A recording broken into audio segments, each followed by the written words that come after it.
আমাদের গ্রামের আশেপাশে এমন অনেক গাছ আছে যেগুলো আমরা প্রতিদিন দেখি, কিন্তু তাদের আসল পরিচয় ও গুণাগুণ সম্পর্কে জানি না। আজকে আমরা জানবো এমনই একটি গাছ সম্পর্কে যেটি অনেকের বাড়ির পাশে, রাস্তার ধারে বা বেড়ার পাশে দেখা যায়।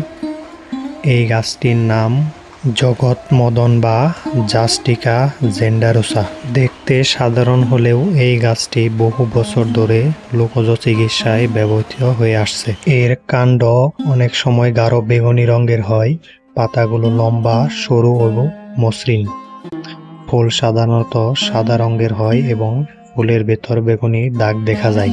বাংলাদেশে এই গাছকে বিভিন্ন অঞ্চলে বিভিন্ন নামে ডাকা হয়, যেমন জগৎমদন, নীল নিশিন্দা, বিশল্যা ইত্যাদি নামে।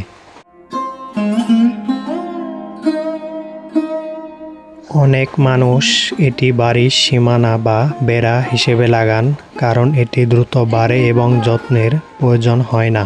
আর্দ্র মাটি, হালকা ছায়া এবং উষ্ণ পরিবেশে এই গাছ ভালো জন্মে। সাধারণত ডাল কেটে লাগালেও নতুন গাছ তৈরি হয়। লোকজ ব্যবহারে পাতার রস বা পাতা দিয়ে তৈরি প্রস্তুতি বিভিন্ন সমস্যায় ব্যবহার করা হয়, যেমন শরীর ব্যথা, ঠান্ডা ও জ্বরের সমস্যা, হজমের সমস্যা, আমাশয়ের সমস্যা, কিছু ত্বকের সমস্যা। তবে মনে রাখবেন, এগুলো মূলত ঐতিহ্যগত ব্যবহার। কোনো রোগের চিকিৎসা ও সরাসরি ব্যবহার করার আগে বিশেষজ্ঞ চিকিৎসকের পরামর্শ নেওয়া গুরুত্বপূর্ণ।